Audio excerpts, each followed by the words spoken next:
আমাদের গল্প অনুষ্ঠানে সবাইকে শুভেচ্ছা ও স্বাগতম। আমাদের গল্পে এবার আমাদের অতিথি একজন বিখ্যাত, ফিউচার বিখ্যাত অফকোর্স, আমার কাছে অনেক ভালো এবং ইউনিক। আমরা জানি সাজন রানা, ওর ভিন্ন নাম ও নিজেই বলবে, ওর আরেকটা নাম আছে যেটা একটু আগে আমরা আলোচনা করেছিলাম। সাজন রানার কাছ থেকে আমি ছবি নিয়ে, ওর ছবি আঁকার কনসেপ্টটা কী ধরনের ছবি আঁকে, কয়টা এক্সিবিশন করেছে এবং কিভাবে কেন সব বাদ দিয়ে আর্টিস্ট হলো, এরকম ছোটো ছোটো কিছু কোশ্চেনের মাধ্যমে ওর সাথে আজকে গল্প করবো, যেটা সম্বন্ধে আপনারাও জানতে পারবেন।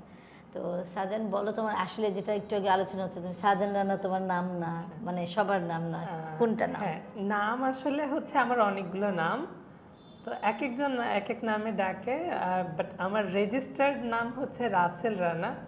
তবে এমনি বাসায় ডাকা হয় রানা বা সাজান নামে। তো এই নিয়ে হচ্ছে মানে মাঝে মধ্যে অনেক কনফিউশনে পড়তে হয় যে আসলে ওর নাম কি সাজান নাকি রানা নাকি রাসেল আসলে। তো আমার নাম সবগুলোই, যে যেটা ডাকতে আমাকে পছন্দ করে, মানে আমার এগুলো নিয়ে কোনো সমস্যা নেই। ইউজুয়ালি কি কোনটা বেশি ডাকে সবাই? সাজান? সাজান নামে হচ্ছে আমাকে মোস্টলি অনলাইনে বা ইন্টারনেট জগতে সবাই সাজান নামে চিনে, আর হচ্ছে আমার স্কুল কলেজে রাসেল নামে চিনে, বাসায় রানা নামে চিনে। আরে বাস, সবগুলোই তাহলে ইউজ হচ্ছে, তাহলে অসুবিধা নেই। আমাদের তিনোটা নামই, রাসেলটা শুধু বলিনি, তাহলে তিনোটা নামই ওর ইউজ হচ্ছে, তো নিকনেম বলে কিছু নাই। তো আমাদের যেমন একটা নাম লিমিয়া দেওয়ান, একটাই নাম, ওটাই মোটামুটি, আর ডাক নামটাতে আসলে অনেকে জানেও না, খুব একটা ইউজ হয় না দেখে। তো যাই হোক, তো আমরা একটু কথা আসি, যেমন তোমার ছবি আঁকার পেশা, নেশা, ছবি আঁকা তো আসলে পেশা চেয়ে আমার নেশা বেশি। আমি যেটা দেখি যে আমিও নিজেও ছবি আঁকি, আমার চাকরির পাশাপাশি আমি এটা করি, তাতেই আমার মানে যখন হয়ে যায়, ডুবে যাই এই কাজটাতে। তো আর তোমাকে তো দেখেছি যে মানে এক্সট্রিম, আর এটাতেও আমিও যেমন মনে করি দিন নাই রাত নাই, ছবি আঁকার সময় যখন হয় তখন একটা প্যাশনের জায়গা। তোমার বলো, আঁকাটা তুমি কোন জায়গা থেকে দেখো ছবি আঁকা?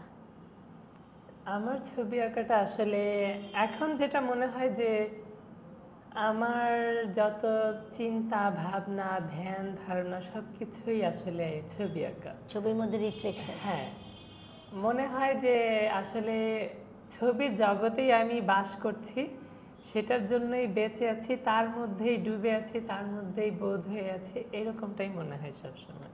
তো সব বেঁধে বাদ দিয়ে মানে আর্টিস্ট হলা কেন? ছোটবেলা থেকে কি এরকম ইচ্ছা ছিল যে আর্টিস্ট হব, নাকি অন্য কোনো কারণে টার্ন করেছে? আচ্ছা, এইটার পেছনে হচ্ছে একটা মজার গল্প, যে আমি ছোটবেলা থেকে ছবি আঁকি, ঠিক আছে, বাট আমার ইচ্ছা ছিল না যে আমি একজন প্রফেশনাল আর্টিস্ট হব। তো আমার ইচ্ছা ছিল হচ্ছে আমি সায়েন্টিস্ট হব। তো আমার সায়েন্স ব্যাকগ্রাউন্ডে পড়ালেখা, তো কি সাবজেক্টে? সায়েন্স ব্যাকগ্রাউন্ডে ছিলাম আমি এইচএসসি পর্যন্ত। আচ্ছা, দেন পরবর্তীতে হচ্ছে ইউনিভার্সিটি লেভেলে যখন আমি ভর্তি হব, তখন হচ্ছে আর আমি ক ইউনিটের ফর্মও তুলিনি, আমি ডিরেক্টলি হচ্ছে চ ইউনিটের ফর্ম তুললাম, কেন জানি না নিজেও। দেন হচ্ছে আমি চারুকলায় ভর্তি হয়ে গেলাম। চারুকলায় ভর্তি হয়ে এই তো আমার প্রফেশনাল আর্ট লাইফের শুরু হয়ে গেল। তবে এর আগে থেকে কিন্তু আমার মানে শিল্পের চর্চাটা একেবারে ছোটোবেলা থেকেই ছিল, আর্ট স্কুলে ছিলাম। তবে চারুকলায় ভর্তির পর থেকে মনে হলো যে আসলে আমি প্রফেশনাল দিক থেকেও আর্টিস্টই হব। কিন্তু অনেকে তো চারুকলায় ভর্তি হয়েও আর্টিস্ট হয় না, না মানে স্বাভাবিক কথা। অনেকে তো যেমন বাংলায় ভর্তি হয়ে বাংলার কাজ করে না, ওই রকমই যে আর্টিস্ট মানে হওয়ার জন্য যে ওখানে হতে হবে ধরে রেখেছ। জিনিসটা হচ্ছে যে আমি অনেক আর্টিস্টকে দেখেছি যে আর্ট স্কুল থেকে পড়ে বা চারুকলা থেকে পড়ে বেরিয়েছে, কিন্তু তাদের আঁকায় স্ট্রাকচার্ড আঁকা, মানে আঁকাটার মধ্যে মজা নাই। তোমার আঁকার মধ্যে একটা গল্প আছে। আমি যাদের সাথেই মিশেছি আজ পর্যন্ত, ম্যাক্সিমাম সবার ছবি তো মানে এটা বাধ্যতা না যে ভালো লাগতে হবে, তাই না? কিন্তু দেখেছি যে একটা স্টোরি থাকে, তার মনের কথাটা মনে ছবি দিয়ে বলা, এটা একটা আর্ট, একটা ডায়েরির মতো লাগে আমার কাছে। আমার কাছে মনে হয় আর্টটা আমার রিফ্লেকশন, আমি মন কি বলতে চাচ্ছি ছবির মাধ্যমে সেটা না লিখে প্রকাশ করি ছবির মাধ্যমে। তো তোমার কি মনে হয়? আমারও এই জিনিসটা সেমই মনে হয়।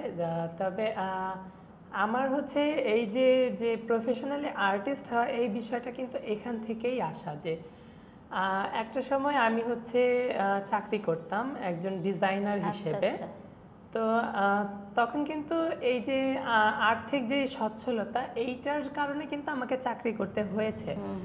তো সেই জায়গায় যখন আমি হচ্ছে টানা কাজ করছি চাকরিতে, তো আমার চাকরি জীবনে নিজেকে খুঁজে পাচ্ছিলাম না, নিজেকে যেন হারিয়ে ফেলছিলাম কোথাও, মানে নিজের সত্তা খুঁজে পাচ্ছি না।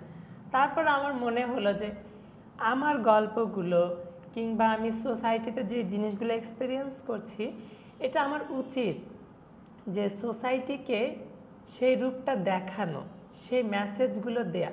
তো সেইটার জন্য আমি একজন আর্টিস্ট হিসেবে মানে যে ছবির মাধ্যমে প্রকাশ করা এর চেয়ে ভালো উপায় আর হতে পারে না। তো আমি হচ্ছে আমার সেই প্রফেশনাল আর্টিস্ট লাইফটাকেই বেছে নিলাম যে চাকরি বাদ দিয়ে হচ্ছে আমি ছবি একবার ছবির মাধ্যমে হচ্ছে আমি বিভিন্ন মেসেজ সমাজকে দিয়ে যাব। আচ্ছা আচ্ছা। সেই কারণেই হচ্ছে মূলত এই লাইফে আসা। তো আমি আসলে একটা জিনিসও তোমার অনেক এক্সিবিশনে একটা জিনিস দেখি তোমাকে একটা কনসেপ্ট আমি তোমার দেখি, বাকিটা তো আমি একটা কোয়েশ্চেন করবই। যে আমি যেহেতু জেন্ডার নিয়ে কাজ করি, আমার অনেক কাজের মধ্যে একটা কাজ হচ্ছে জেন্ডার।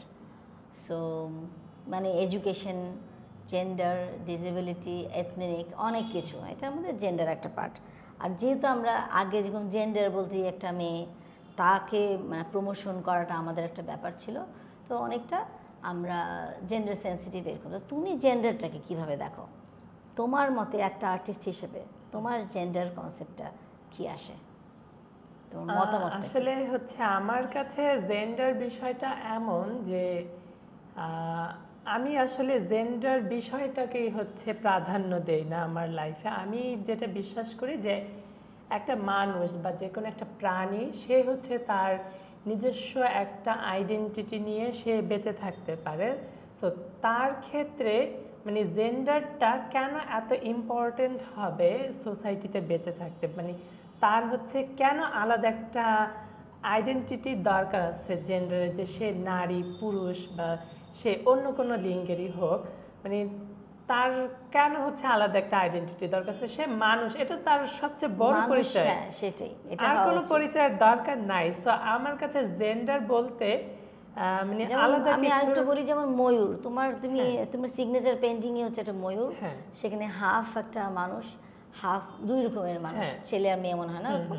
আর ময়ূরের গলার ভিতরে যেটা আমরা দেখেছি খুব সুন্দর বড়, তার কয়েকদিন আগে আর্ট সামিটে তোমার একটা ছবি খুব ভালো ইটাতে গেছে, ওখানেও তো ময়ূর। তো ময়ূরের প্রতি একটা ফ্যাসিনেশন, তো ওইটার মেইন আর কি থাকে সাবজেক্টে ময়ূর। ময়ূরটা হচ্ছে আমি আসলে ময়ূর দিয়ে এটার সাথে কি জেন্ডারে কোনো সম্পর্ক আছে? হ্যাঁ, অবশ্যই আছে। ময়ূর হচ্ছে মানে এক্সট্রিমলি জেন্ডারকে রিপ্রেজেন্ট করে এমনভাবে যে একটা পুরুষ সুন্দর হতে পারে, সেই জিনিসটাকে হচ্ছে ময়ূর কিন্তু রিপ্রেজেন্ট করে। আমরা মানুষ বাদে কিন্তু অন্যান্য প্রাণীর মধ্যেও দেখতে পাই যে পুরুষ প্রাণীগুলো কিন্তু খুব সুন্দর হয়, যেমন ময়ূর, সিংহ, পুরুষ মাছ, যে কোনো পুরুষ পাখি, মোরগ, এরা কিন্তু খুব সুন্দর হয়। সো সেই জায়গা থেকে কিন্তু ময়ূর হচ্ছে মানে মেল বিউটিকে রিপ্রেজেন্ট করে, সেই জায়গা থেকে বলা যায়। তবে আমার পেইন্টিংয়ে আমি ময়ূরটাকে মূলত হচ্ছে একটা সিম্বল হিসেবে ইউজ করি, যে সিম্বলটা হচ্ছে এমন যেটা হচ্ছে আমাদের সোসাইটিকে রিপ্রেজেন্ট করে। যেমন ময়ূর কিন্তু দেখতে খুবই সুন্দর, মানে সবাই তার সৌন্দর্যে আকৃষ্ট হয়, তার প্রেমে পড়ে যায়, কিন্তু তার সৌন্দর্যে বিমোহিত হয়ে মানুষ হচ্ছে এই জিনিসটা ভুলে যায় যে ময়ূর খুবই একটা হিংস্র প্রাণী। মানে সে হচ্ছে সবসময় অন্য প্রাণীকে শিকার করে সে হচ্ছে তার খাদ্য হিসেবে গ্রহণ করে। তো সেই জায়গায় ময়ূরের যে হিংস্রতা, সেটা যখন ফুটে ওঠে, সেই জিনিসটা আমি হচ্ছে আমার সোসাইটিকে দেখতে পাই। তো আমার সোসাইটিকে আমি একটা ময়ূর হিসেবে রিপ্রেজেন্ট করি, যে আমাদের সোসাইটিও ময়ূরের মতো খুবই সুন্দর, কিন্তু তার ভেতরটা খুব হিংস্র ময়ূরের মতো। যখন হচ্ছে সোসাইটি কারো প্রতি খুব রূঢ় আচরণ করে, সেই হিংস্রতা মানে অন্য কোনো কিছুর হিংস্রতার সাথে তুলনা করা যায় না। সেই জায়গা সেখানে থেকে ময়ূরের পাখের মধ্যে চোখ দিয়েছিল, হ্যাঁ, যেটা মনে আছে তো? হ্যাঁ। মানে তুমি তো মনে থাকবে, আমার মনে আছে যে সব পাখের মধ্যে, যে আমরা সবসময় সুন্দর খুঁজে পাই, হ্যাঁ পাখের মধ্যে চোখ দিয়ে তুমি সোসাইটিকে দেখাতে চেষ্টা করেছো হ্যাঁ, না? এটা ছিল হচ্ছে যে আর একদিকে সমাজের বিভিন্ন দৃষ্টিভঙ্গি, দৃষ্টিভঙ্গি, ওই জন্য বিভিন্ন ধরনের চোখ ব্যবহার করেছিলাম যে কে কিভাবে দেখে। আর হলো মাঝখানে ছিল একটা কোকিল, একটা পাখি, হ্যাঁ, পাখি। আর চেহারা ছিল দুই রকম। হ্যাঁ ওই একটা ছবি আমার এখনো মনে আছে, যে ওই এক্সিবিশনটা। এবং তোমার মনে ওইটাই যেটা বলছিলাম যে তুমি এটা সিগনেচার পেন্টিং হিসেবে ইউজ করো, মানে জানি না কাউকে বিক্রি করো কিনা, কিন্তু ওইটা বোধহয় মেইনলি থাকে, থাকবেই। ওইটা হচ্ছে আমার মানে এক্সপেরিমেন্টাল কাজের বা কনসেপচুয়াল কাজের হচ্ছে আমার প্রথম কাজ হচ্ছে জেন্ডারবার্ড 1। আর জেন্ডারবার্ড সিরিজের সবগুলো পেইন্টিংয়ে হচ্ছে আমি ময়ূর রাখার চেষ্টা করেছি।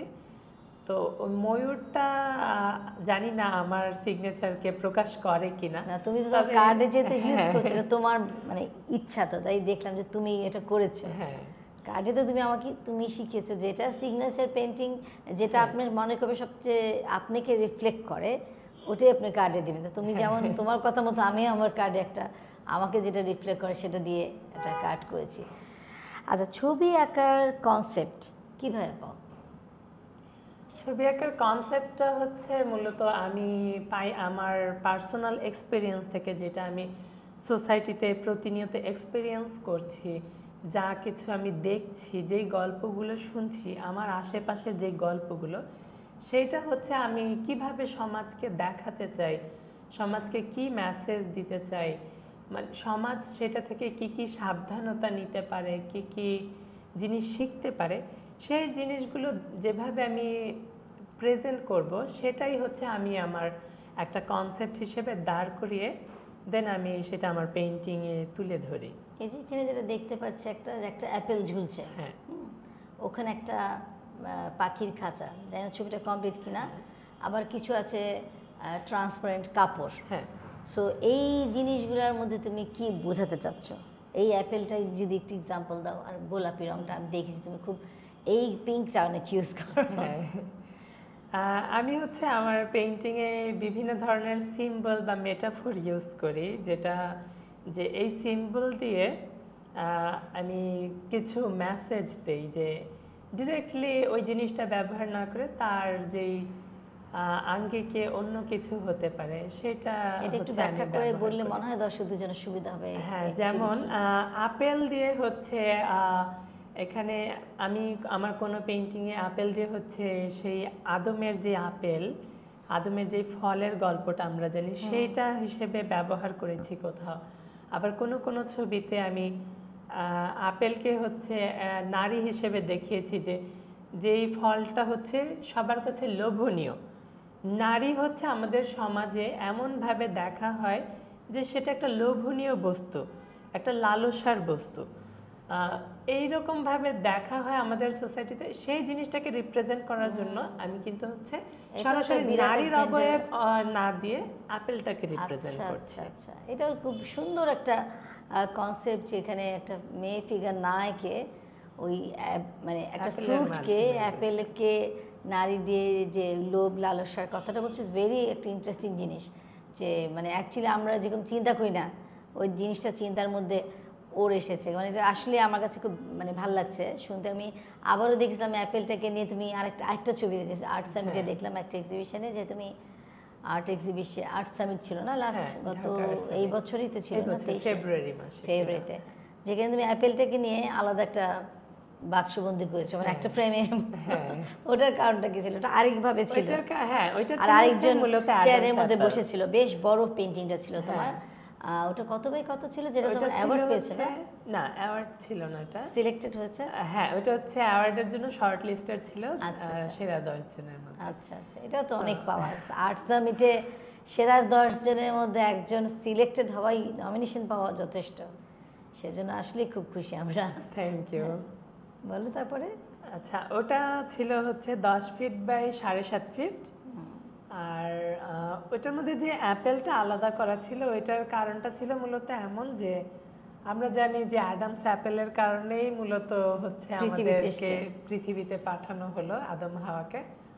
তা আমার কনসেপ্টটা এমন ছিল যে এমন একটা অ্যাপেলের তো আমাদের দরকার ছিল না আমাদের সোসাইটিতে, যে অ্যাপেলের কারণে এই তো নারী পুরুষের মধ্যে যে যৌনতা চাহিদা তৈরি হলো এবং সমাজে এত মারামারি রাহাজানি খুনাখুনি, যেটার জন্য মূলত শুরু হলো।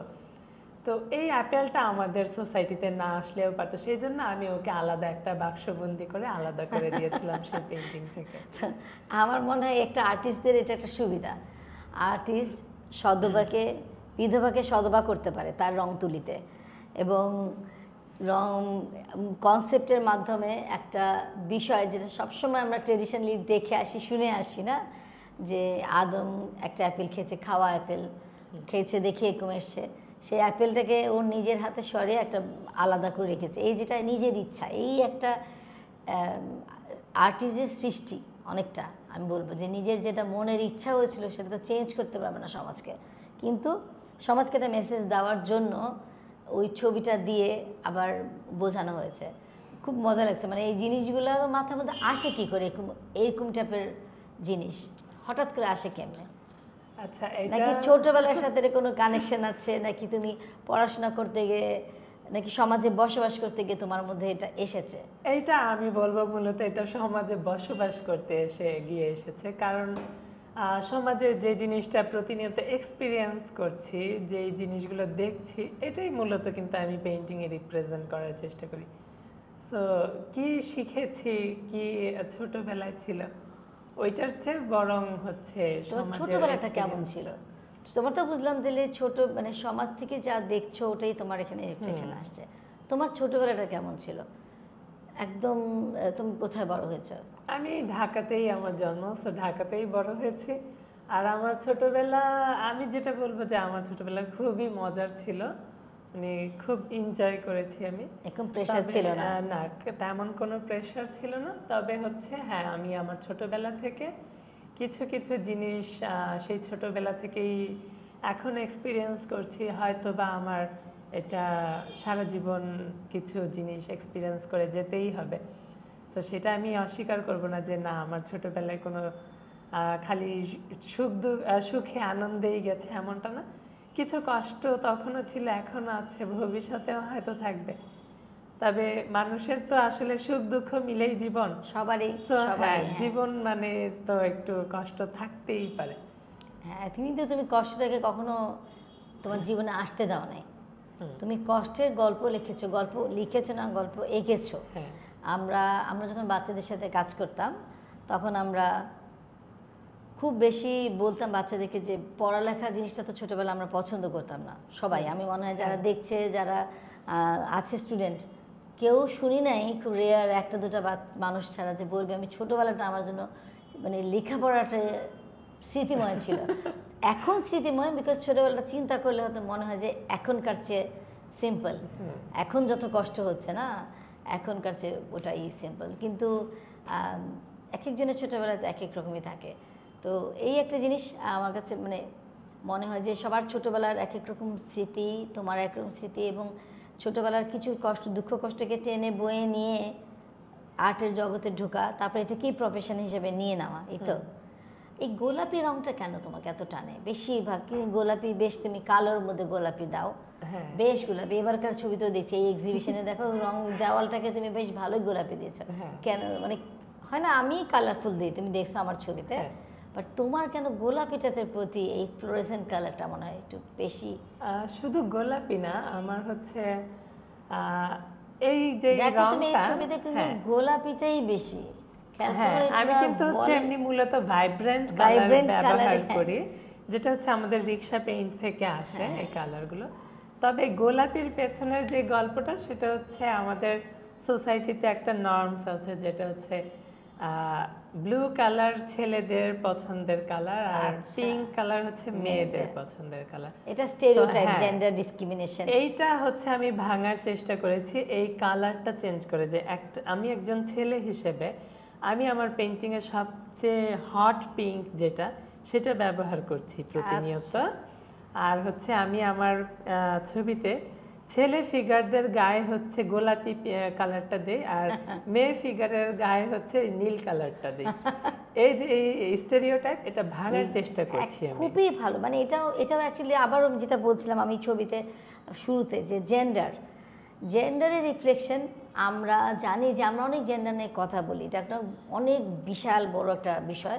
এখন এটা এটার ডিসকাশন করতে গেলে অনেক বড় হবে, কিন্তু হয় কি জেন্ডারে এই যে ছেলে আর মেয়ের ভাগ করার ও দায়িত্ব, মানে কাজটা কিন্তু অভিভাবক এবং সমাজই করে দিয়েছে।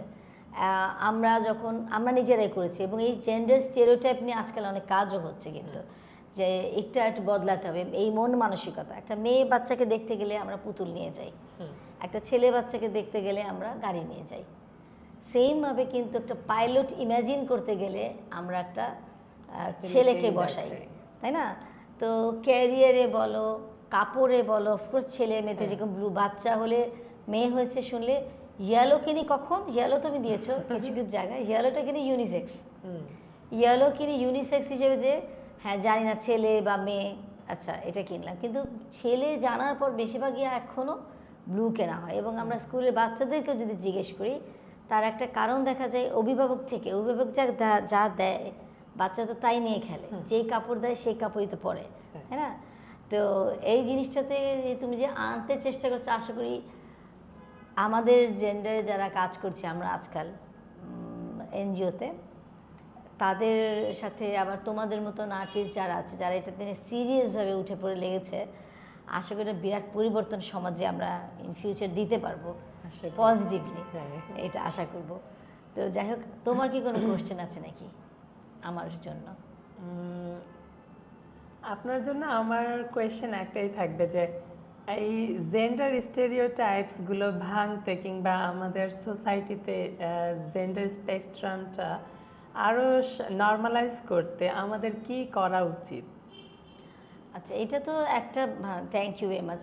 আমার যেটা মনে হয়, তোমার ছবিতে যে শুধু আসে, তোমার হাতে যারা আছে আঁকতে শিখে, তাদেরকে তুমি যদি এটাকে ভাইরাস করে দিতে পারো, ছড়াই দিতে পারো ছবির মাধ্যমে, অন্যদিকে যেমন করে আমরা আজকে বসলাম বুঝলাম, এই জিনিসটা যদি অন্যের মাথায় ঢুকাতে পারো এটা, আর আমরা যেটা প্র্যাকটিস করব, আসলে শুধু ছবির মধ্যে আনলে তো হবে না, আমাদের ডেইলি লাইফে এটা একটা প্র্যাকটিসই করতে হবে। যেমন বাচ্চাদের জন্য চকলেট কিনি, এটা বুড়া মানুষও চকলেট পছন্দ করে না? তেমনই এই স্টেরিওটাইপ ভাঙার জন্য আমাদেরকে ওই মানসিকতাটাও আনতে হবে, যে আমরা খেলনা দিয়ে হোক, খাবার দিয়ে হোক, এই বৈষম্যটা যদি আমরা স্টপ করে দিই, অ্যাকচুয়ালি যে আমরা মানে কেন আমরা ফিক্স করবো। আমি যেমন আমার মোবাইল কেনার সময় একবার আইফোন পিঙ্ক রঙে বের হয়েছিল, তো আমার হাজব্যান্ড আমাকে বলছিল তাহলে পিঙ্কটা তুমি নাও। আমি বলছি না, পিঙ্ক আমি নিব না, কারণ আমি নিয়েছিলাম হচ্ছে গ্রে কালারেরটা। তো ব্যাপার হচ্ছে কি, ঘর থেকে নিজেকে কিছুটা স্টার্ট করতে হবে। ছোট বাচ্চারা তো মতবাদ দিতে পারে না, ওই রকম বুঝেই না, জেন্ডার কি এসব কি অত কিছু বুঝে না। আমরা যদি ছোট বাচ্চা থেকে বড় কাল থেকে খেলনার ব্যাপারে ফোকাস করে, যেটা বললাম, কখনো কি ট্রাই করে দেখি যে একটা বাচ্চার বার্থডেতে আমরা নিয়ে যেতে একটা মেয়ে বাচ্চাকে একটা গাড়ি প্রেজেন্ট দিয়েছি কি কখনো? নিজেকেই প্রশ্ন করো, কখনো তো দেয়নি। আমিই দেই নাই, আমি এত বলছি যে আমিই দেই নাই। আমি খেলতে বলি যখন মিক্স থাকে, একটা ছেলে বাচ্চাকে কখনোই পুতুল দেয়নি, কারণ মনে করি যে ওই বাসায় দিলে আমাকে পাগল মনে করবে, তাই না? কিন্তু নিজের বাসা থেকে তো শুরু করা উচিত। এবং আমরা ইদানিং করছি যেটা স্কুলগুলোতে আমরা অ্যাডভাইস করছি বাচ্চাদেরকে, মানে উৎসাহ দিচ্ছি যে তোমরা খেলো, গাড়ি নিয়ে খেলো, মানে পুতুলটা থেকে সরিয়ে, কারণ ওখানে অনেক খেলনা আছে, তো পুতুল থেকে সরায় তখন দেওয়া হচ্ছে গাড়ি নিয়ে খেলো। বা দুই ভাই বোনে যদি মারামারি হয়, তখন বলা হচ্ছে যে ঠিক আছে, গাড়ি যখন চাচ্ছে হয় দুজনকেই গাড়ি দেওয়া হয়, দুই ভাই বোনকে দুজনকেই গাড়ি, দুজনকে দুটো পুতুল। তাহলে হবে কি, দুজনের হাতেই আর মারামারিও হবে না, আমরা দুজনেই পুতুল খেলাও শিখবে, গাড়ি চালানোও শিখবে। এবং পেশায় মনে করি যে যদি এটা আমরা চাই এই জেন্ডার স্টেরিওটাইপটাকে ধ্বংস করতে বা কমাতে, চট করে তো কিছু হবে না, আমরা যদি নিজেরা ওই পেশায় যাই, যেমন এবং আগ্রহ করাই, যেমন পাইলট অনেকে আছে, ড্রাইভিং এখন নর্মাল হয়ে গেছে, মেয়েরা ড্রাইভ করে, কিন্তু মেয়ে ড্রাইভারকে এখন আমরা খুব খারাপ চোখে দেখি। এখনও কিন্তু মেয়ে ড্রাইভার, আমরা ছেলে ড্রাইভার দেখি, কিন্তু মেয়ে ড্রাইভার দেখলে আমরা জানি দুইবার তাকাই, একটা মেয়ে, আমি যদি গাড়ি চালাই, আমার নিজের গাড়ি চালাবো, ওটা কিন্তু কেউ দুবার তাকাবে না আমার দিকে। কিন্তু একটা ড্রেস পরা একটা মেয়ে, ইনফ্যাক্ট আমার নিজের একটা এক্সপিরিয়েন্স হয়েছিল, আমরা ড্রাইভিং ট্রেনিং দিয়েছিলাম মেয়েদের 200 মেয়েকে ব্র্যাকে থাকতে। সেখানে যখন ওদেরকে এবার পোস্টিং দিতাম জায়গায় জায়গায়, যাতে চাকরি করতো, তবে যেন ওই ড্রাইভারটাকে দেখলাম যে গাড়ির উপরে বসে আড্ডা মারছে একটা মেয়ে। তো আমারই কিন্তু ওই যে ওটা কিন্তু আমাকে আগে ভাঙতে হবে সোশ্যাল স্টিগমাটা। আমার জানি কেমন লাগলো যে গাড়ির উপরে বসছে, আচ্ছা ড্রাইভিং শিখে গাড়ির উপরে বসার দরকার ছিল কি? একটা ছেলে যদি গাড়ির উপরে বসে আড্ডা মারতো এতটা বোধহয় খারাপ লাগতো না। চোখে, আমার নিজেই চোখে লাগাটা লাগতে লাগতে ঠিক হবে। তো আমরা এই গল্পগুলোও যদি একটু শেয়ার করি, যে আমরা যদি কোনো মেয়ের, এখন রিক্সা চালায় কত মানুষ, একজন কোটি কোটিতে একজন তো রিক্সা চালক মেয়ে, পার্সেন্টেজ খুব কম, ওকে নিয়ে অনেক গল্প হয়। তো জেন্ডার স্টেরিওটাইপ ভাঙার জন্য আমাদের কিন্তু ছবির মাধ্যমে তুমি যেমন করছো, যে যার জায়গা থেকে শুধু ভাগ করে রান্না শেয়ার করে করলে এটা না, এই বড় বড় জিনিসগুলোতে হাত দিতে হবে, ক্যারিয়ার ফোকাস করতে হবে। ডাক্তার ইঞ্জিনিয়ার বানাচ্ছে, এটা নর্মাল, কিন্তু এই ধরনের পেশা যেগুলো আছে, ড্রাইভিং বলো, তারপরে যেটাকে আমরা একদম ছেলেরই চিন্তা করি, ড্রাইভিং, আর কি কি হতে পারে বলো তো? ছেলেদের পেশা একদম ছেলেকেই চিন্তা করছো ওই পজিশনে, লাইক ইঞ্জিনিয়ার তাও মেয়েরা হচ্ছে কিন্তু ডাক্তার, আমরা ইঞ্জিনিয়ার বললেই একটা ছেলের ইমেজ চোখে চলে আসে যে একটা পুরুষ হবে ইঞ্জিনিয়ার। তারপরে বিমানবালা, হ্যাঁ, এখানে কিন্তু ছেলেরা হবে না, নার্স হতে পারবে না। হ্যাঁ, নার্স কিন্তু ছেলে কম দেখি হচ্ছে যদিও। তো এই জিনিসগুলোতে যদি আমরা নিজেরা ডিসকাশন করি, গল্পে হোক আর ইসেতেই হোক, তাহলে দেখা যাবে যে একটু ব্যালেন্স আসবে। কারণ সব জায়গায় যখন একটা ডিসকাশন হবে, আমাদের যারা নতুন প্রজন্ম তারাও তো ওটা শুনবে, দেখবে, ওরাও তো ওই একটা মেয়ে। আমাদের অফিসে আমার খুব ভালো লাগে যে কাপড় পরার স্বাধীনতাটা আছে। আমরা ট্রান্সজেন্ডার নিয়েও কাজ করি, এবং সে তার ইচ্ছা মতো শাড়ি পরেও আসে, বাট এটাকে আমরা গ্রহণ করেছি। অফিসে শুধু চাকরি দিইনি, তার কাপড়ের স্বাধীনতাটাও দিয়েছি। আমরা যদি সব কাপড় পরতে পারি, জিন্স পরতে পারি, প্যান্ট পরতে পারি, কখন তুমি যখন এখন এমনটা পরে আছো, এখন ধরো আমি যদি এখন আমি শার্ট প্যান্ট পরলে কেউ কিছু বলবে না, মানে এটাও কিন্তু একটা সমাজের ব্যাপার। আজকাল তো অনেক জিন্স আর প্যান্ট পরে মানুষ, না যে জিন্স আর একটা টি শার্ট পরছে। আর্ট কলেজে তো আরোই নর্মাল, এটা একটা ঝোলা ব্যাগ আর প্যান্ট আর একটা তাই না? কখনো তুমি দেখেছো যে একটা ছেলে শাড়ি পরেছে? দেখেছি, মানে খুব কম না, খুব কম না, মানে কম বলতে সেটা পাবলিকলি না, কিন্তু আমাদের অফিসে পাবলিকলি পড়ে, মানে নারী দিবসে, যে কোনো বসন্ত উৎসবে এখন পড়ছে, বাট এটাকে আমাদের তো উৎসাহ করতে হবে। এটাকে যদি ওদিন পড়ার পর অনেকে ওকে দেখতে আসে, তাহলে তো জিনিসটা খারাপ দেখাবে। সো এইরকমই আমরা যদি সমাজকে চেঞ্জ করতে চাই, কিছু গল্প বলতে হবে, তারপরে কিছু এক্সাম্পল দেখাতে হবে, বলতে হবে বাচ্চাদেরকে খেলার ক্ষেত্রে যে উৎসাহিত করা, বাসায় না ছেলেরা বাসায় কিছু মেয়েলি জিনিস দেওয়া, হাঁড়ি পাতিল, তাই না? রান্না করতে গেলে হাঁড়ি পাতিল আমি নিজেও ছোটবেলায় অনেক খেলেছি, তাই না? কিন্তু আমাদের বাসাতে ভাগ করা ছিল আমাদের টাইমে, যে হাঁড়ি পাতিল দেওয়া, শাড়ি পরা মানে মেয়ে, আর গাড়ি চালাবে সব ছেলে, বাজার করতে যাওয়া ছেলে, এরকম টাইপ। তো আশা করি যে এই ব্যাপারগুলো আস্তে আস্তে অনেক চেঞ্জ হয়ে যাবে। তো তুমি একটু সকলের উদ্দেশ্যে, অনেকক্ষণ ভালো লাগলো তোমার সাথে কথা বলে, তোমার কনসেপ্টগুলো বিউটিফুল, তোমার কাছ থেকে আমাদের অনেক শেখার আছে। যদিও অনেক ছোট ভাই, অনেক নিউ জেনারেশন দের সাথে কাজ করছি, সে নিজেও নতুন, আমরা এখন আস্তে আস্তে থাকবো না, কিন্তু তোমাদের মতো মানুষরা কিন্তু ধরে রাখবে আরেক জেনারেশনকে, তাই না?